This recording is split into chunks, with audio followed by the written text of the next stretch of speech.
So high asset divorces are kind of a different animal. What's the most surprising thing that people don't realize about splitting significant wealth? I think what sometimes is difficult is when there's significant wealth, there's different tax treatment that goes into effect with the things that are there, but also contingent interests.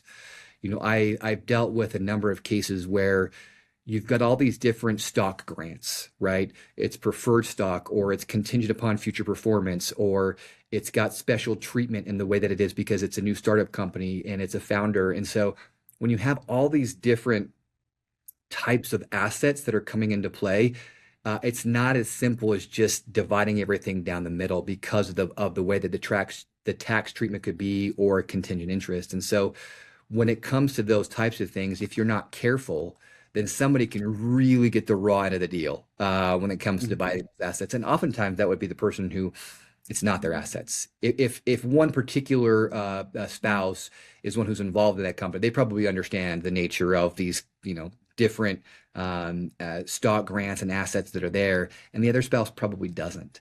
And again, if they just kind of idly let it go by, like, oh, okay, yeah, it seems like it's about fair, we're dividing it, it could represent the difference of, tens of thousands, if not hundreds of thousands of dollars swing one way or the other, that would be resolved by just a little bit more education, a little bit more homework on what those things could look like.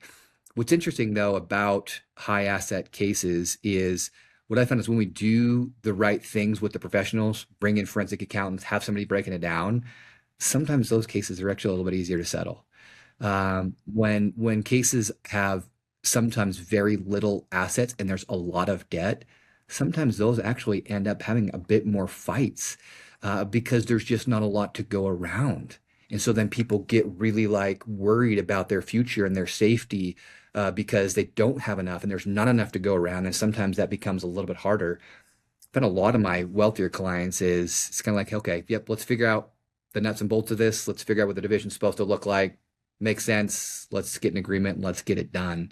And so that sometimes does make it a little bit easier. Though when you have other complicated things like you're involving some prenups, or you're involving complicated, irrevocable trusts, gifts, when especially we're talking about millions of dollars, those things get pretty sticky. And again, why having a forensic accountant, having an attorney that really understands those assets is helpful to make sure things actually get divided fairly. So when you're doing that, so do you advise on prenups as well? Oh yeah, everybody should do a prenup.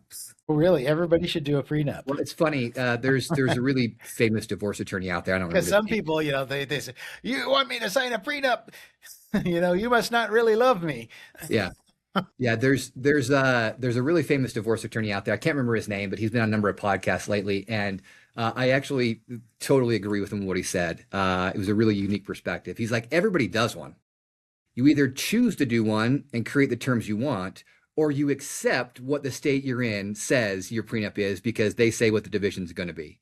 And that could change at any time, and the laws could update, case law, statutes.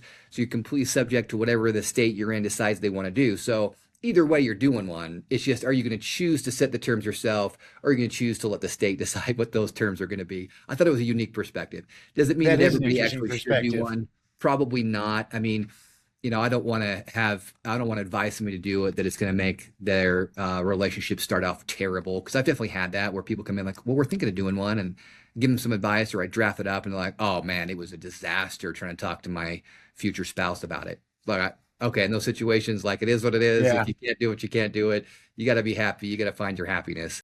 But I did think it was a unique perspective about prenups being either one you choose or one that's forced upon you through the state.